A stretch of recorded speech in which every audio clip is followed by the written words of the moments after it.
to know how you can gain access to capital to jumpstart your journey to entrepreneurial success? For entrepreneurs who are just starting out or those who have been in business for years, Minority Business Access is your podcast.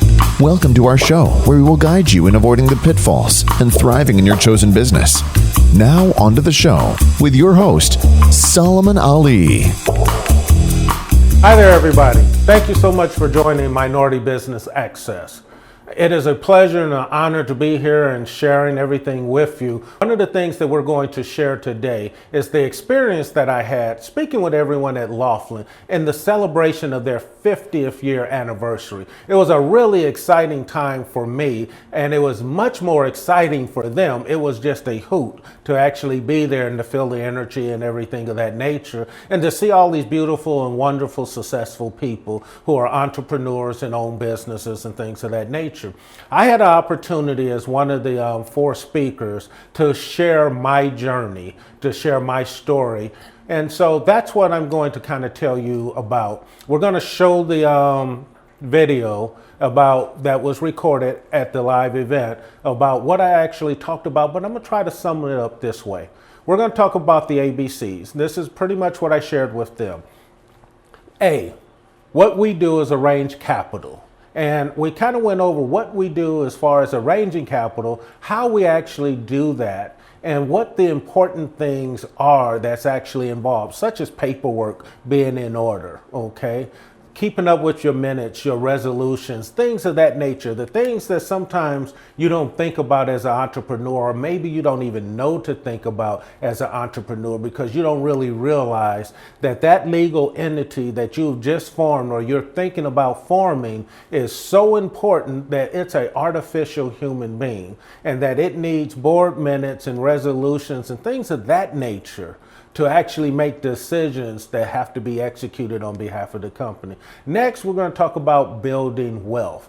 Okay. And the exciting thing about that, I mean, it's really exciting when you understand how to build wealth. If you're an investor, you really want to try to invest in a company, whether it's directly into their stocks or into the company itself. You want to try to invest in the early stages. And so we kind of went over what happened when we had an opportunity to invest in a company like Facebook, okay? And that made it really good so that we were able to actually see the returns. And I think we invested something like $8 or $9. I don't recall exactly what the number was, but it'll be in the illustration. And the thing was, it went to $38, $39 and before we exit out. And so it gave everyone the opportunity to understand how important investing in the early stages are. It gives everyone important to understand the industry that you're actually investing in, because that's critical. Understanding also the company. So when you're looking to build wealth, if you're an investor, okay, very important. There's some key things that you must always keep in mind. What is it that you're investing in? What is the industry that you're investing in? Does it have growth potential? What is the business that you're actually investing in?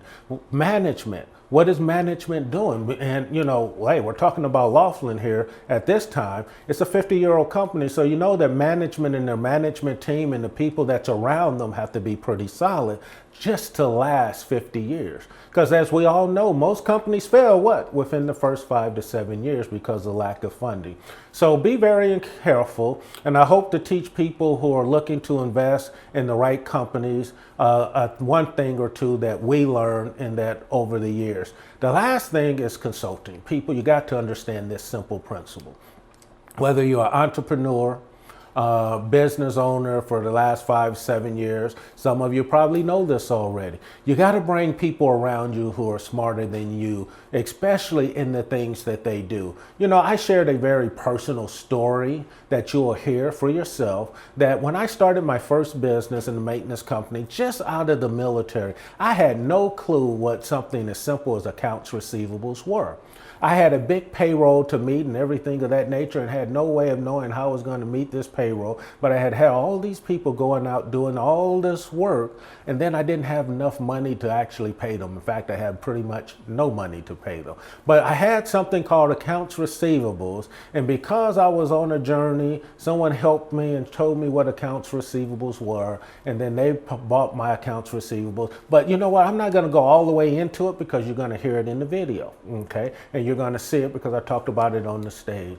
So these are the things that we're going to actually go over. And the last thing is, look, consultants. I know a lot of you think that you can't afford a consultant today and that you might not be able to afford one tomorrow, but listen to my journey.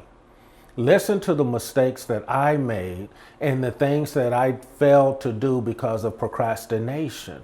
And don't let that happen to you, because if you think you can't afford a consultant and hire people who are very good at their craft and knowing what they know, knowing how to do what they do, then you're wrong. It's going to cost you more money if you do it stumble, bumble, and you're trying to figure it out as you go. It may seem like it's going to be cheaper on the front end, okay? Because you can call your friend or cousin or something like that and kind of just work through it. It's not, people. It's going to cost you more money. In fact, most of the time, you're going to end up going out of business rather than being able to maintain your business and stay in business. And you're definitely not going to have access to capital. All right, running a business is more than a notion. It really is. And you really need to be aware of that. All that being said, we're going to get to the video. Let's see what I shared at Laughlin and how that journey will actually help you as well. And then you meet him, and not only does he have a depth of knowledge, I would even call it a well of knowledge in a very specific way that creates wealth. But the part that I love about Solomon Only Best is that he is just a really genuine, kind human. And that, when you couple significant wealth and the ability to make it and the desire to help other people grow it, what you come up with is a man who changes the world. And I will say, I've heard Solomon say on more than one occasion, and I actually called him out on it a couple of weeks ago.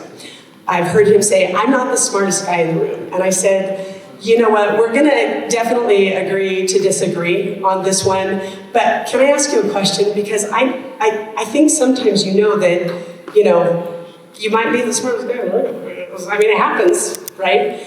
I said, but I think what you're saying is, I don't have a resume that looks like a success resume.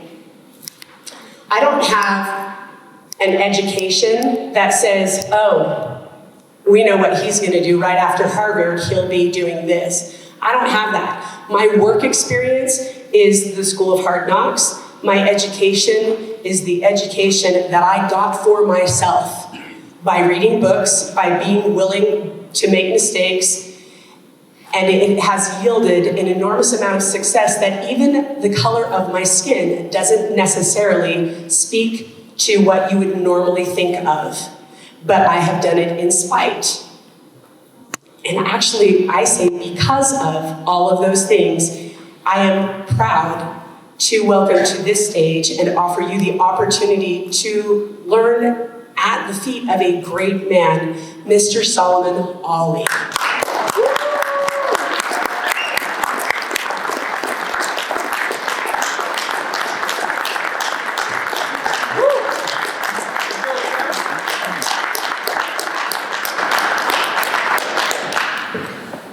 Wow, good morning. Welcome to Magnify Your Wealth. So glad to be here. Now that she just gave that intro, I'm gonna have to remember to smile, so I'm scared. So, I'm gonna tell you a little bit about my journey. And I'm gonna tie my journey into a lot of things that a lot of people make mistakes, especially in business. Doesn't matter if you're just starting out in business or if you've been in business 10 or 15 years. Some of the mistakes I still make because I think, oh, I've already done that, my people got that, don't worry about it. And every once in a while I go back and I look at stuff and I say, oh, they didn't get that. They don't understand sometimes the consequences of not having your corporate records and things like that all neatly tied together. I used to have a philosophy in business. Anytime a banker asked me for some information, my team had to produce it in 2 minutes. 5 years of historical documentation. All that means financials, both on the company, personally. Everything that we were working on, contracts, things of that nature. 5 years of documentation was always ready to go, had to be produced in 2 minutes. And this was before we had everything electronic, okay? So now you can imagine it's a lot faster, like about 30 seconds. I expect them, if I hang up with a banker, I expect my team to have it over there by the time I hang up. Okay, that's important. That's extremely important. So one of the things that we're gonna go over that's going to be really important is like your corporate resolutions. Why is that important? What does that mean? You know, Laughlin has a program that goes over the corporate veil and things like that. And it's like, that's really freaking cool. Okay, that's really cool. And what's cool about it is this. You ain't gotta do the work. Back in my day, I had to pay an extra secretary or someone like that, or attorney that would just put my corporate resolutions together, and every time I made a corporate decision. And if you don't know, a corporation, of course, is a legal entity.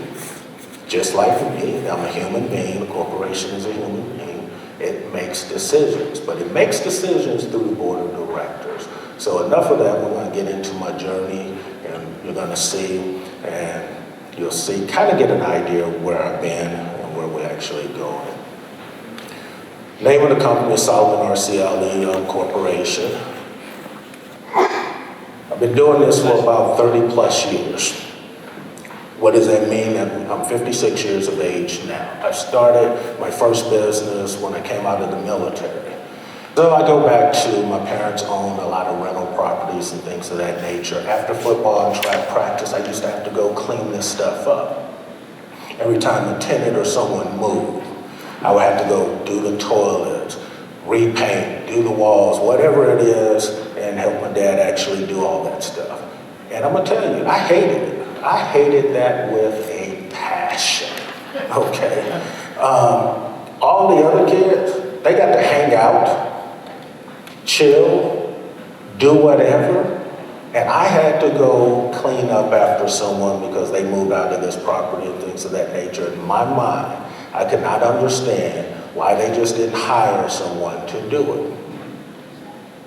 And they never gave me an answer to that equation. I figured it out later because it was too expensive, okay?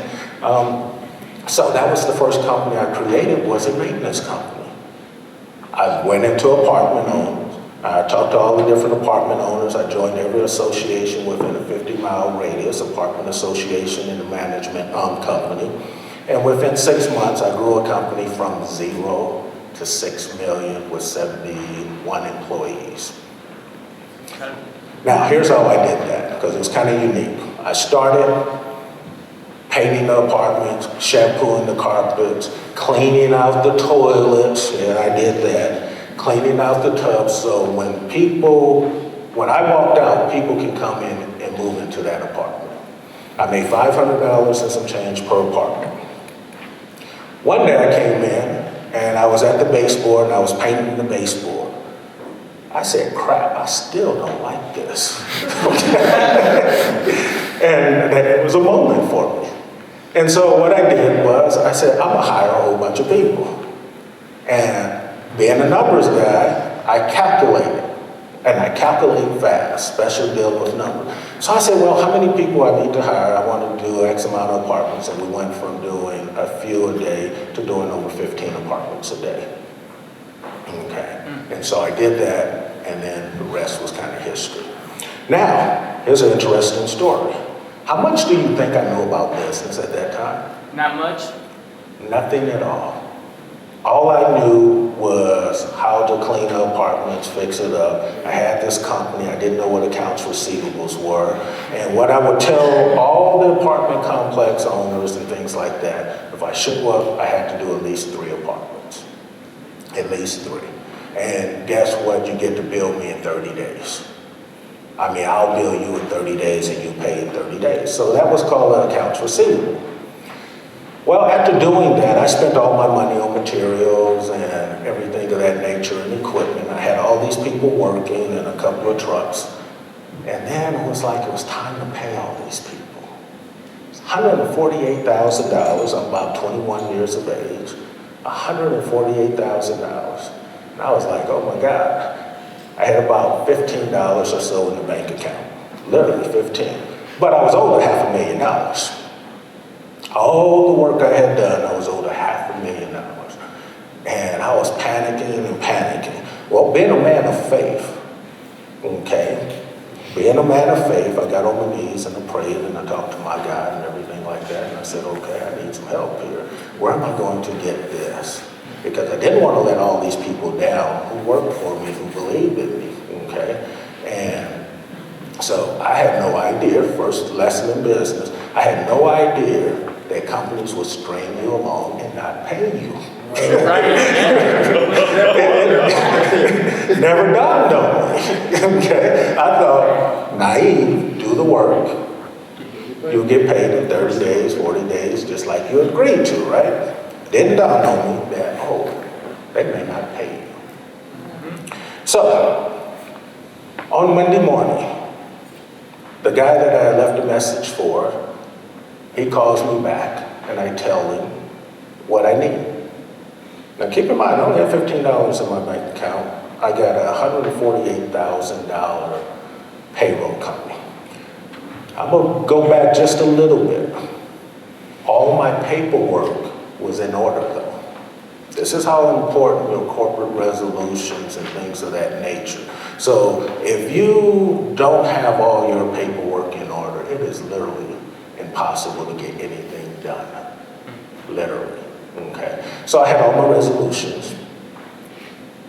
They gave me permission to open bank accounts. They gave me permission to go ahead and sign contracts with all of these different apartment management companies and associations and things like that. So that was really exciting because I was like, okay. So when the guy calls me, and I don't recall his name because that was over 34 years ago, he calls me and he says, look, I listened to your message. How can I help you? I need $148,000. It was that simple. I had a payroll coming up in a few days. That's what I need. He said, well, why don't you start by telling me a little bit about who you are? And I'm saying in my mind, I really don't have time for that. I need $148,000. So I tell him who I am. Name of the company was C&O Maintenance, okay? And so I give him all the information and everything of that nature. And he says, well, I think I can help you. And I said, really? I said, because I only have a few dollars. I don't have enough money to go from San Bernardino, California to Orange County to pay for the gas and be stuck there. Okay. Now, some of you probably never experienced that because your money may never been that funny, but mine was. Okay. So my money was that funny. And he said, well, if you get here, I think we'll be able to help you. So I get off the phone and I call a friend of mine and I say, look, I need to go to Orange County. And he comes over, he takes me to Orange County and everything like that. And it was one of my supervisors on the job. And so we're driving on the side of California. Back in the day, you could actually do this if you were in a hurry. We're driving on the side of the freeway thing and we're just cutting across and everything like that because I had an appointment and I don't like being late for anything. So we get there. I give the guy my three ring binders with everything in there all tabbed off nice and neatly. He goes through everything, he looks at the contracts, he sees all the invoices and all the work that has been done and everything of that nature. They're what we call accounts receivables. Duh, I didn't know that. Right. I had no business experience, didn't have a clue of what I was doing. Okay. So then I learned what accounts receivables were. He said you had $500,000 of accounts receivables here. I'm gonna give you a check for $348,000 and some change. I'm 21 years old. I never seen that kind of money or anything like that. It was like, hey, I did the work. All right. So we shake hands, and I get ready to go to the door, and he said, by the way, what are you going to do? I said, well, I'm just depositing an account. He said, I probably wouldn't do that. Okay. And all right, 21, I don't know why, right? But you guys ever heard of if you deposit a really large sum of money in an account, what are they going to do? Red flag. No, they're going to hold it. It's going to take 10 to 15 days to actually clear. So that wouldn't have helped me. But at 21, you don't know that, right? All I was excited was to get that piece of paper that was a check that said, hey, you got $348,000, more than enough to pay your people at 148, okay? So I was feeling good. He said, look, you said you didn't have any money. Why don't you go to the bank, have my banker call me, and when he calls me, I will go ahead and have them wire that money to you. And you take out $200 so you can get something to eat and everything of that nature or whatever you think is appropriate. Now, for me, that was a blessing. Because I would have made a mistake if someone hadn't helped me. Okay? Because the first thing was I didn't know what accounts receivables were. All I knew is that I needed $148,000. But because I had good paperwork, because everything was in order, and I practiced that and I practiced that and I learned that, okay? And we're gonna go back because Laughlin is celebrating their 50th year, okay? And that's amazing because I became a client somewhere in the neighborhood of 1987, between 87 and 1990, somewhere in there. So that's a really, really long time. And I became a client because I was practicing a strategy called Warbucks. And I kept hearing that name and it was like it just stuck with me. I'd go to sleep and that name would be in my head. So my paperwork was tight. That's why I got the money. It wasn't what I knew.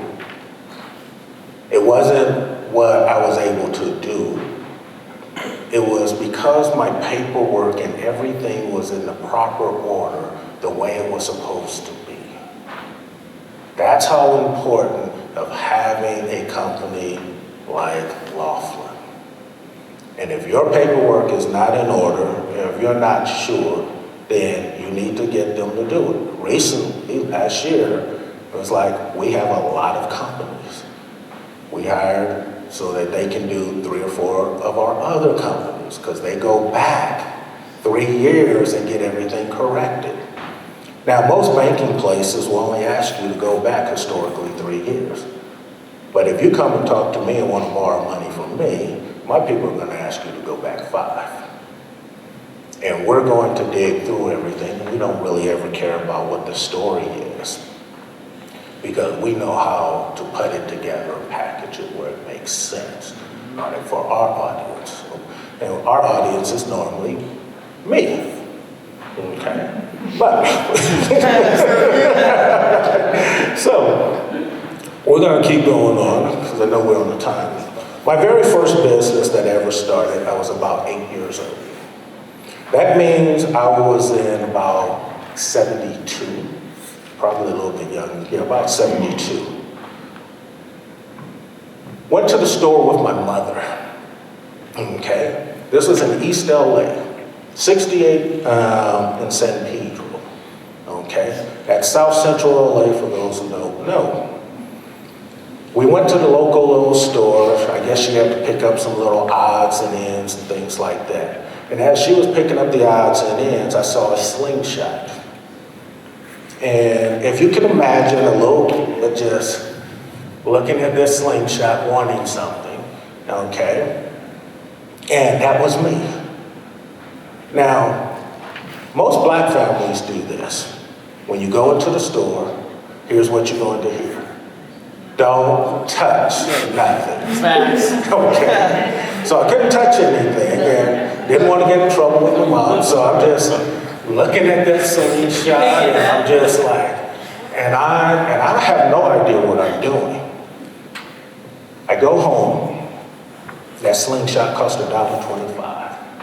I don't recall if I asked my mother if she would buy it or not, but it cost $1.25. Evidently, when I went home, I didn't go home with that slingshot. So, but evidently the desire for that slingshot was still there. So here's what I did. And this was at 8 years old. Any of you have some 8-year-olds? Have you ever had an 8-year-old or seen an 8-year-old? Okay, there we go. That's more like it. All right, so an 8-year-old has a lot of energy. So I went to my mother's closet and I pulled out all the little wire coat hangers.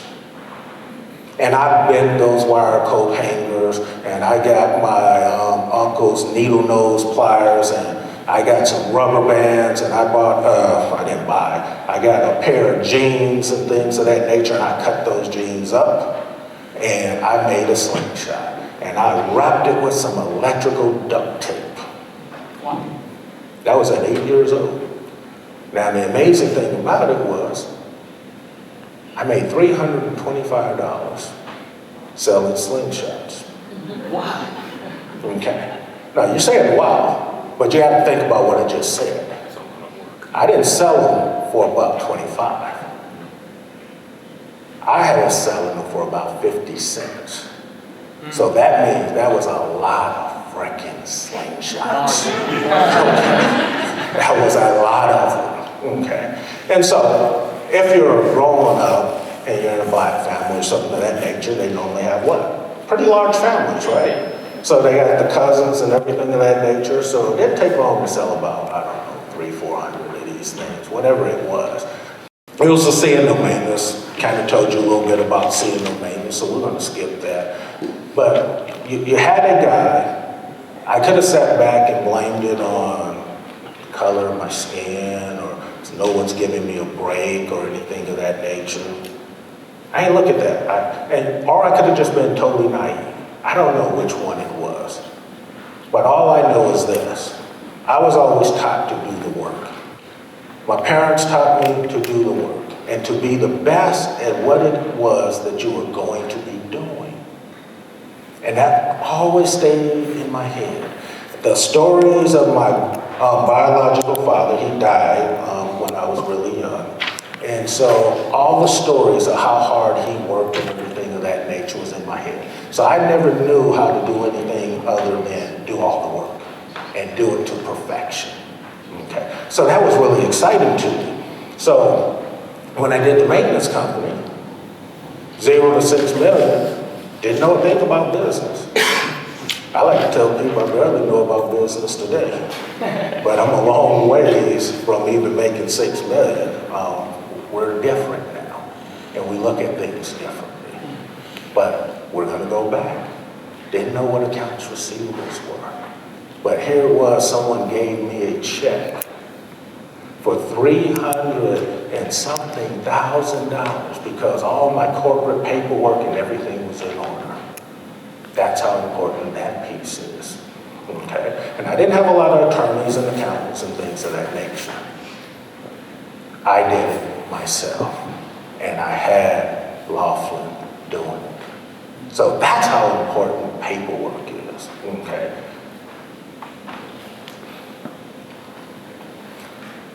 Oh, I love this. Okay? I love this. And what do I love about it? Well, how do I say this so you will really get it? Here's how I'm going to say it. I love Warbucks because that's what I was introduced to. I was introduced to one of the most powerful strategies in business, I believe, on the face of the earth. As a foundation with this strategy, I've been able to build $100 million companies and above and create just under $1 billion in assets. That's a lot. Understanding and using this strategy, using this tool. So if you don't have Warbucks, which is now no longer called Warbucks. I like Warbucks, but it's called Rockefeller now, okay? So if you have Rockefeller, don't have Rockefeller, I don't know why you're still sitting here. Because you should have been out of here and went and got that already and then came back. Because that has been the foundation of what I have done. The foundation, the first company, real big company that I started, we created 180 million in assets. We had over 500 plus employees working for us. That company was a nursing facility. We had 13 nursing facilities. We had about 8 assisted living facilities. Okay. So we were really excited, but now here's the really important thing, because here's what Warbucks taught me. I had a parent company. I had an operating company. I turned around and I had a staffing company, and then I also had a management company, okay? If you set these things up incorrectly or wrong, you're gonna find yourself in a world of hurt, okay? But because I studied Warbucks and I understood it, I was like, wow. I was making millions of dollars and millions of dollars on a monthly basis. And I was our net was roughly around $12 million a year. That was our net. So our net was right about 11, 12%, okay? Now, most of you are thinking this way. You're probably thinking EBITDA. I said net. See, I'm a simple guy. Net means, after Uncle Sam got his, what was left was mine, okay? That was my net, okay? Then I got a little smarter and realized, oh, wait a minute, that's not really a good thing, because how much did Uncle Sam actually help me? He didn't loan me any money. He didn't give me anything. So I was like, well, probably don't want to do that. But being in a hurry and looking at the money, looking at what I'm bringing in and everything of that nature, I've already got this nice Warbucks strategy. And Warbucks is sitting there, and I've set up the first pieces of it. But I never followed through. I didn't follow through. And this is very important. I want you guys to really, really listen to me, all right? You're looking at a guy that in 2008 contemplated taking his own life, okay? Because he lost everything. And he had no one to blame but himself. Now, it wasn't that I did anything wrong, because I didn't. But here's the thing that I did do that was wrong. Procrastinating.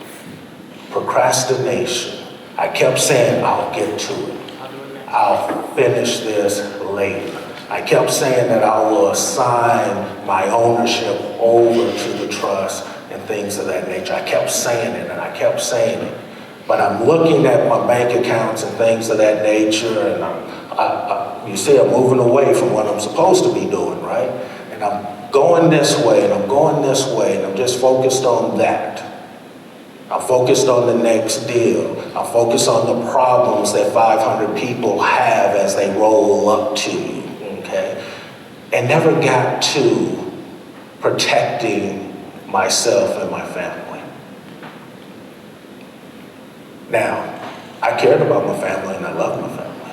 And I loved them dearly.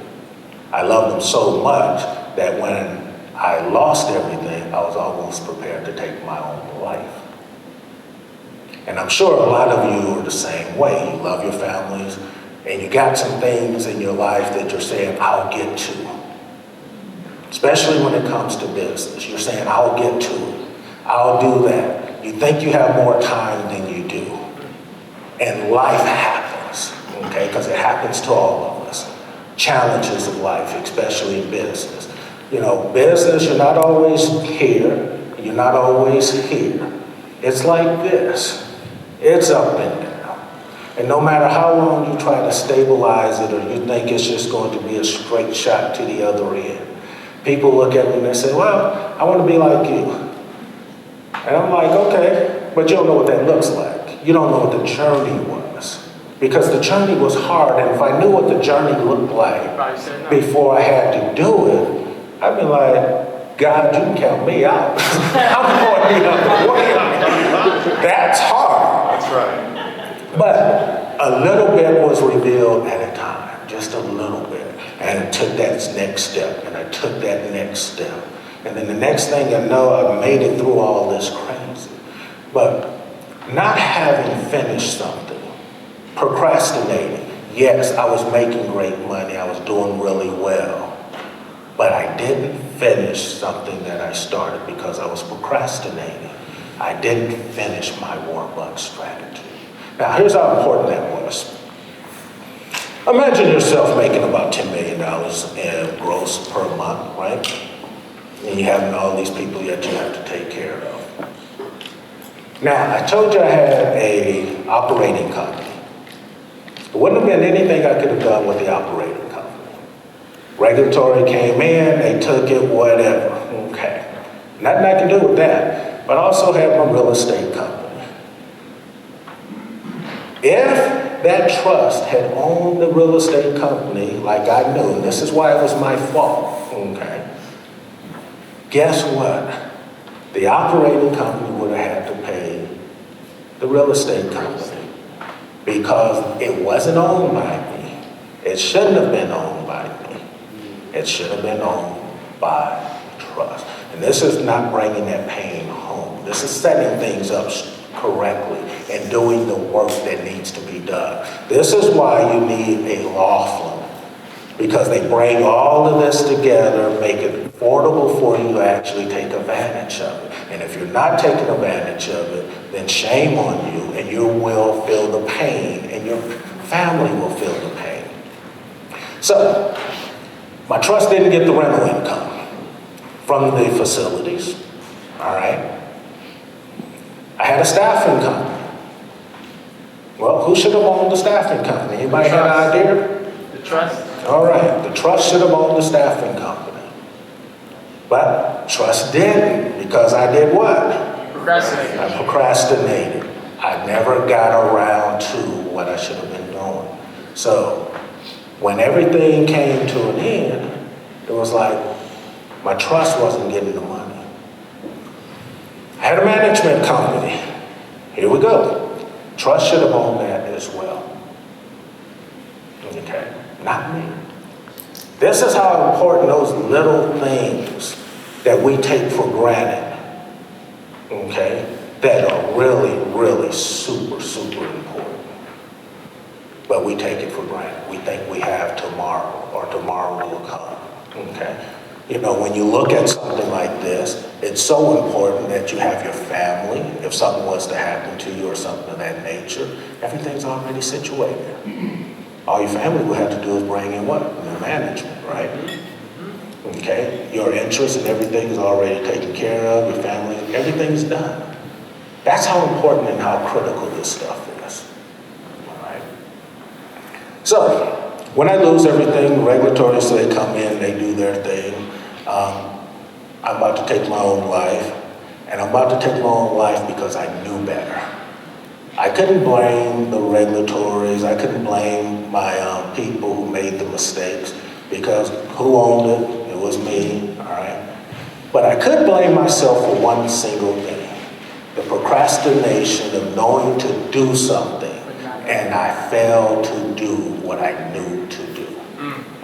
And all I had to do was go ahead and get the ownership of all of that over to my trust. So if anything happened, the trust would have continued to collect income and things of that nature. And I could have chilled out and went and smoked one of my big cigars, see? And still would have had revenue. And the nice, beautiful thing about it is what? I wouldn't even have to go to work. They're like, oh, you want my operating company? It's yours. Take it, okay? Just make sure my rent payments are on time, okay? See, that's how important it was. And because I didn't do that, I was contemplating in 2008 taking my own life. Because it was everything. I mean, let me break. Anybody have a mortgage or have had a mortgage? All right. So you know that mortgage payment comes every month, right? And you have to pay it. Okay. So you got a mortgage payment. Well, now think about if you got about 18 mortgage payments. okay, under your business. And then you got about another 120 personally mortgages from houses and apartment complexes you own. That's a lot of money going out to service some debt. That's a lot of money. Every month. Okay, but guess what? It was no problem when I had what? Money. My money coming in from all my nursing homes. But when all that money got redirected and it was over here, and I wasn't getting it, all of a sudden you couldn't service it. So I had all this debt. And I want to put this in proportion for you. If you owe, let me use 118 million. On 118 million, if you owe 30 million, how much equity do you have? Negative 150? No. How much equity would be the other way around? You have a lot of equity in your properties.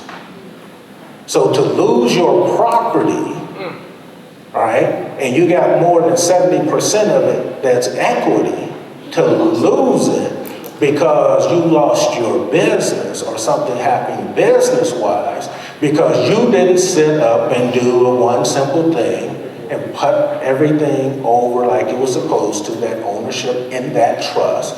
This is why Rockefeller is so important. If you don't have one, you need to go get one. So let me say this. When is the best time to get one? Right now. Right now.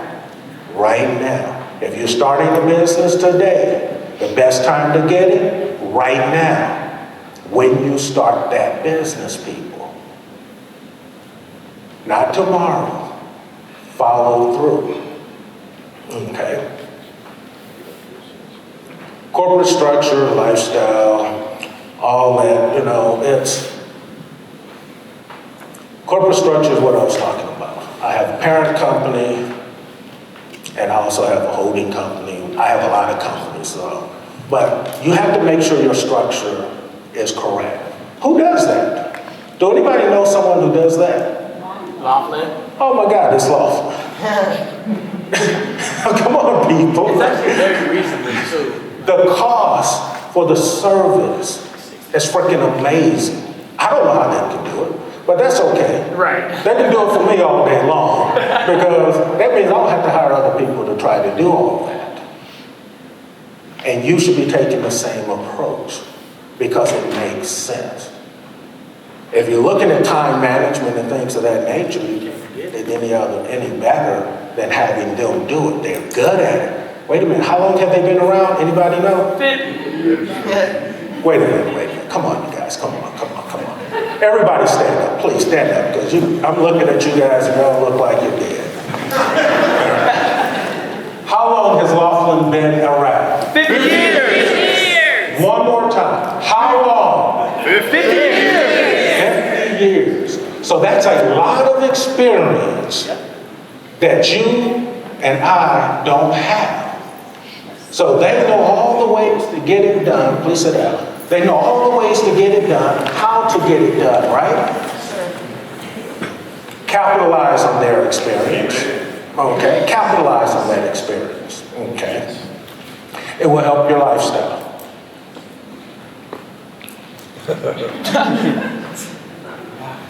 Don't be this guy here crying because I did some of it, I didn't do all of it. Don't be that guy.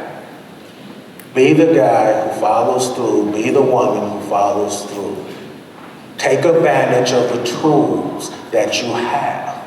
Very important to take advantage. I'm successful not because I'm smart.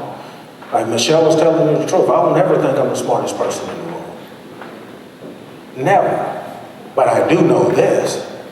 I will take advantage of every single thing that makes sense, that helps me to accomplish my goal and objective. I live by a simple philosophy in business. 1, you don't have to lie. 2, you don't have to cheat nor steal. You do have to do the work. You don't have to lie, cheat, or steal. You do have to do the work. I live by that. I under-promise and over-deliver.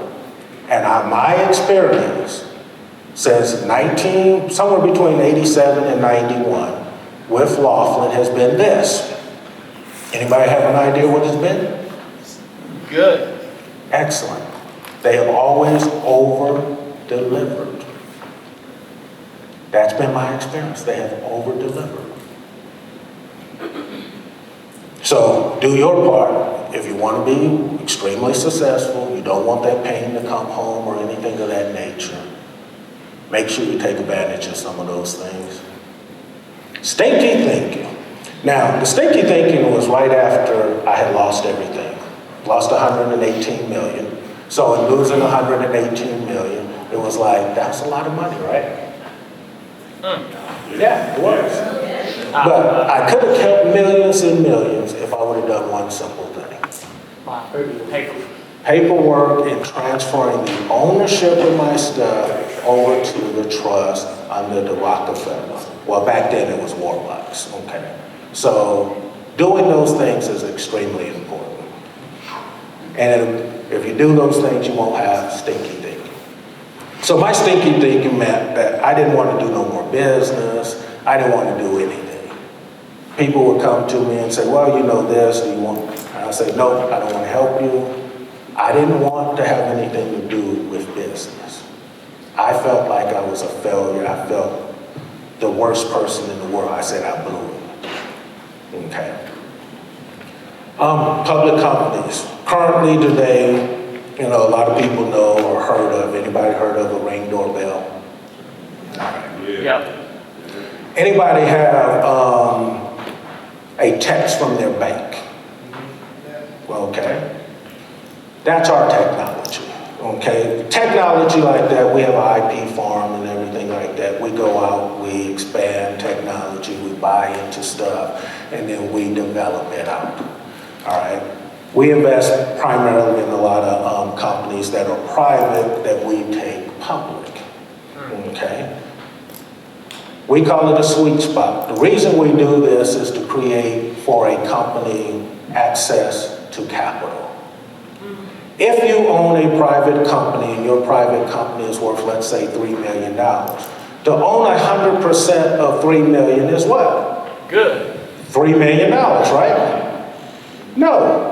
You have to be able to what? Sell it. So you have to find someone else who would be willing to pay what you think it's worth or what a valuation said it is. But let's say you found someone that said, oh, it's worth $3 million, and they're willing to pay the $3 million. That's not bad. Did pretty good. But you still got to find that person. When you go public, or we arrange for you to go public, here's what we do. We take a $3 million company and we make it worth, let's say, I'm going to just lose a really low number because I don't want to scare you guys. Because when I came up here, I was about ready to run out the room. Listen, we take a $3 million company, we make it worth about $15 million right off the bat. And I'm using a very low and a very conservative number, okay? So now, if you own 60%, right, of a $15 million company, is that company more valuable than you owning 100% of a $3 million company? Yes. Yeah. Double. No, it's more than double, my friend. Okay? So that's extremely important, right? But now the other thing is this. You don't have to go find what? Somebody to sell it to. Someone to sell the company to. Because you have what? Free trading shares that you can turn around and sell into the marketplace, people.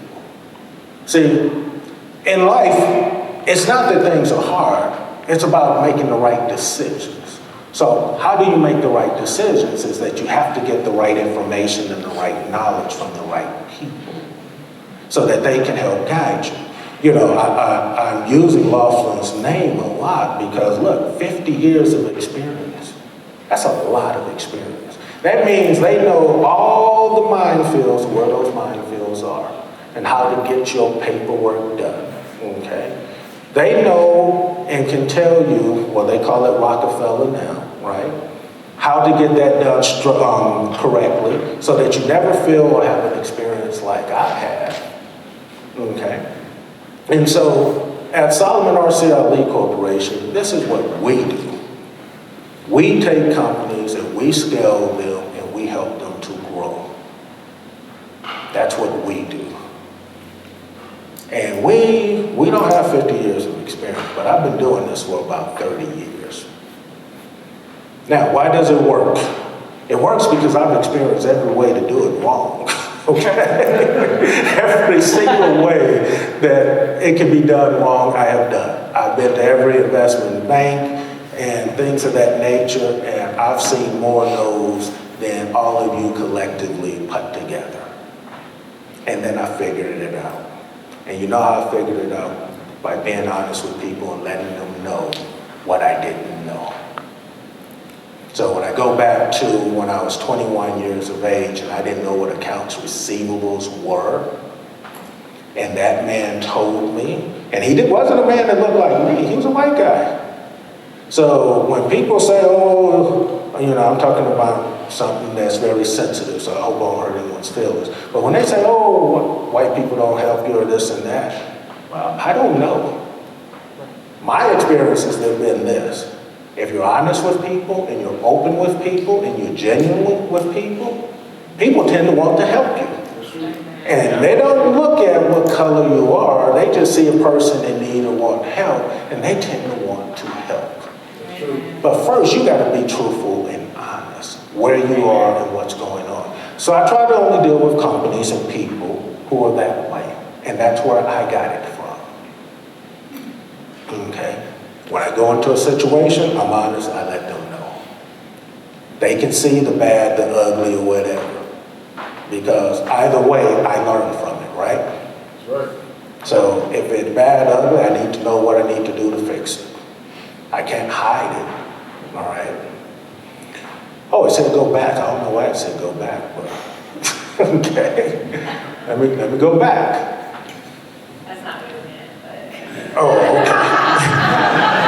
SEC, we call them the alphabet. SEC. Now, here's a time where Rockefeller worked for me. Anybody know what fraud is? Okay, so fraud is basically take something that don't belong to you, or you deceive somebody in taking something, right? SEC accused me of that and said, well, you defrauded everybody and this and that. I said, oh, good luck with that.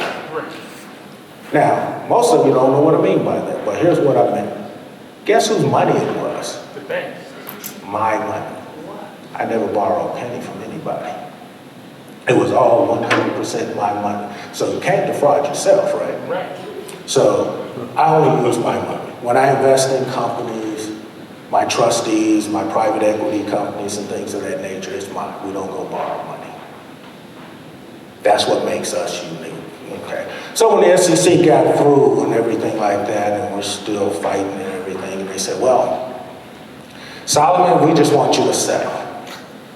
And Solomon said, no, because I've been where? I made my mistake before, where I didn't do all the paperwork and everything of that nature. My paperwork all done. So, answer is no. Michelle sung a song when we were on the lake one day, and it said, money good. Money good. And it didn't matter what the SEC wanted to do. Now, I want to put this in perspective for you.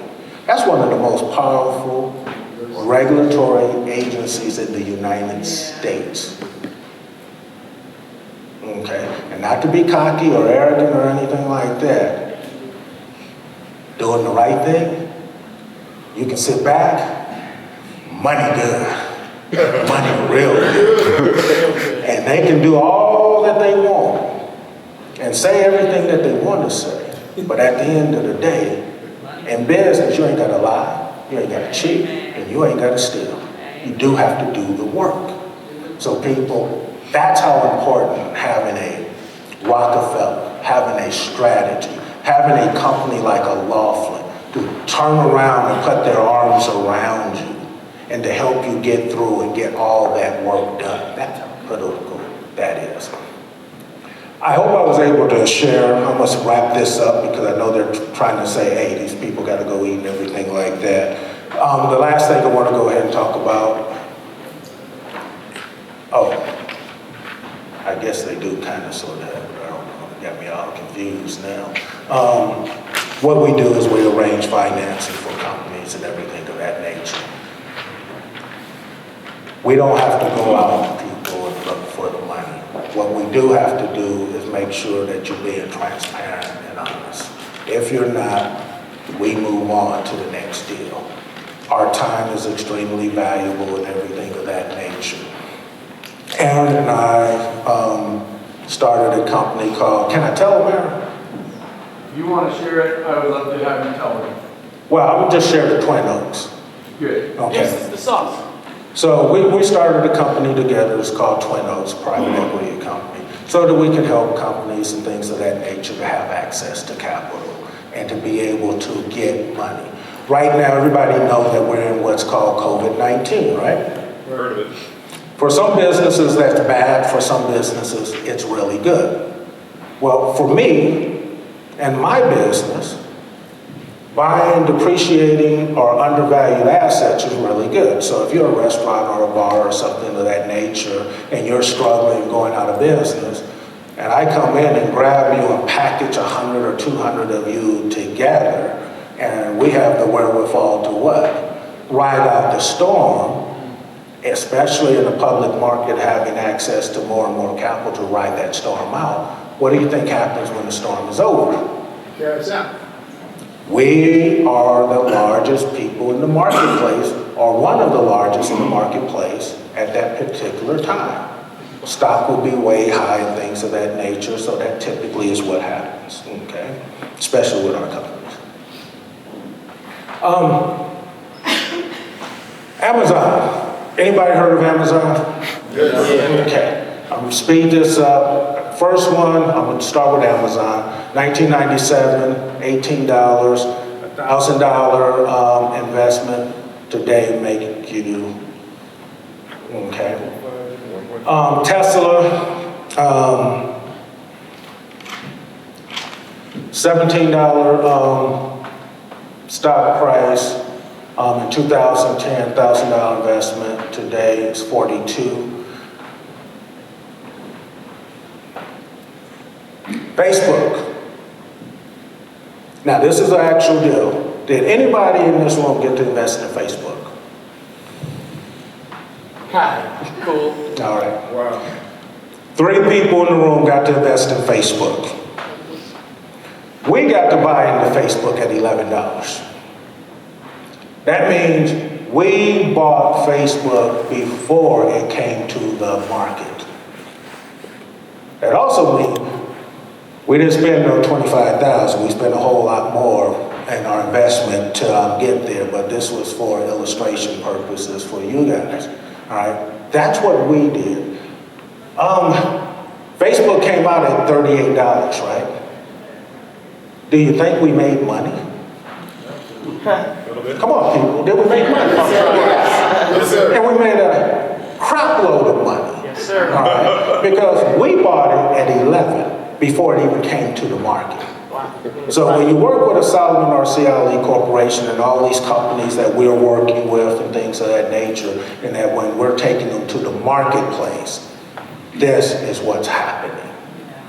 So if you're the owner of those companies and you own the shares, this is what's happening. If your family and friends, okay, and the owners, okay, will let you in under a family and friends discount, you normally get to come in and buy the asset, not at the $11, but at even a 15% discount to that for family and friends. So, our $25,000 got us 2,200 something shares, and so $25,000 today basically, and Facebook didn't go public that long ago, people. It was 2012. That's a $613,000 right now today. Off of how much? 25,000. So that's the importance. of dealing with people and being a part of groups and things of that nature where they know what they're doing. Okay. If you had bought it off the open market, same $25,000 at $38 a share, you would have been looking at today $177,000. Now, I don't know about you guys, but I always throw my money in with the other money, where people who know what they're doing and they're making money, especially when they got money in the game. Okay. If you were to buy the stock today, it's $270 and some change, whatever it is. Basically, that would be $25,000. Okay. So that's what we do. We don't deal with companies or anything of that nature who don't have their paperwork in order, who don't have everything properly structured, who can't show us the historical numbers, who can't show us the transparency of their history. Because it's a waste of time, because we know the challenges, all right? Can't do that. We need complete transparency. And so part of the culture is to make sure that we teach people that when we're taking them public and arranging the capital and the finance right up front, especially when you're dealing with my money, okay? Because it's important to me. I want it back. If you have any information, if you want information, please go to solomonrcali.info. If you ever wanted to, we don't sell anything, but we take companies public, we arrange the capital so that they can access the capital markets and everything of that nature. I hope what I've shared with you today has been some help.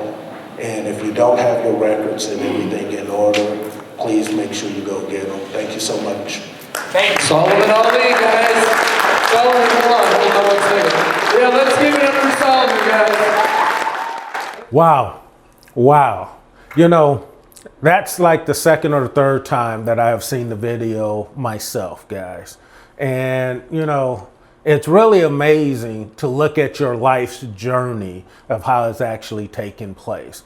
Listen, I've shared this with you guys, and most of you are going to see it for the first time, but you're going to get to see an entrepreneur's journey and hear about his journey and his life story. That's what you just saw. People, I didn't know everything. You don't know everything.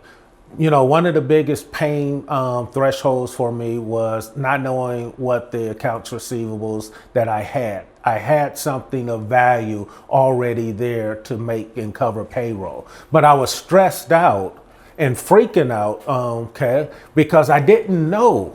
I was looking to the money in the bank and everything, and all I knew was that, hey, I only had about $15 in my bank account, and I owed out $100 and something thousand for payroll. And that's not even counting the taxes that, you know, go along with it. So here's what I'm trying to share with you. Don't you freak out. If you have gotten started in your business career and things of that nature, yes, there's going to be some ups and downs. Bring people around you like a Solomon R.C. Ali Corporation, like a Laughlin, a good law firm, things like that. Okay, that can help you and advise you in the areas that you need help in. All right. And so that's what you want to do. You heard me say and talk about my procrastination, and that if I didn't procrastinate, I would not have lost everything. That I had the tools, but I never put them to work. And see, people, just because you know something, knowledge is only knowledge if you know how to apply the knowledge. Okay. And so I had the knowledge, I had the tools, I never put them to work because I procrastinated. And it brought me to a very low point in my life. So what I'm trying to say is one of the reasons that we do Minority Business Access is for people like who I was on my journey starting out that didn't know much about business, things of that nature. So you don't have to stumble, bumble, and figure it out along the way. So what's taken me over 30 years to get to my final destination, and hopefully it'll be greater, or to the, let me not say final destination. Let me say the destination where I'm at currently, okay? You won't have to take that long to get there. It is a journey. You will have some ups and downs. Trust me on that. But if you look at some of the podcasts and some of the different information Find the one that suits your situation at the thing that you're going through right now, and it'll help you. And the last thing was something that's very simple. Use consultants, people. Use your consultants. All right. They can help you build your wealth. You know, I gave the story about I started a private equity company with $250, and we were lending out millions of dollars by the end of a year or so. And then later it invested into a company called Facebook, which some of you I'm sure have heard of. And we invested somewhere around $7 to $9. I think it was $8, but I don't know. I don't remember. But here's what I do remember. The number we got out at was somewhere around $38, $39 a share. All right. And that's what we can also help you look for the right company to invest in its early stages. If you're not investing in companies in its early stages, you're doing it wrong. Don't just be a retail investor. There's nothing wrong with retail investing, but the greatest returns are going to go to the people who have invested in the early stages. They will see the greatest returns. Now, they also will see some of the greater risks, but that's why we do due diligence. That's why we understand the industry. That's why we understand management, the company. Folks, you don't just throw your money or throw caution to the wind. You do your homework. You do your investigation. On that note, thank you all so very much for tuning in to Minority Business Access. I hope that what I've shared with you and sharing my personal journey with you, that it helps you and uplifts you in your life and keeps you going in your journey. God bless you all and good luck. And remember, if you have any questions or anything of that nature, do not hesitate to reach out to my team or myself at solomonrcali.info. Again, do not hesitate to reach out to my team or myself at solomonrcali.info. You've reached the end of another episode of the Minority Business Access Podcast. Connect with us at solomonrcali.info to leave a review and access more resources. We hope you enjoyed this show and found great value. See you at the next episode.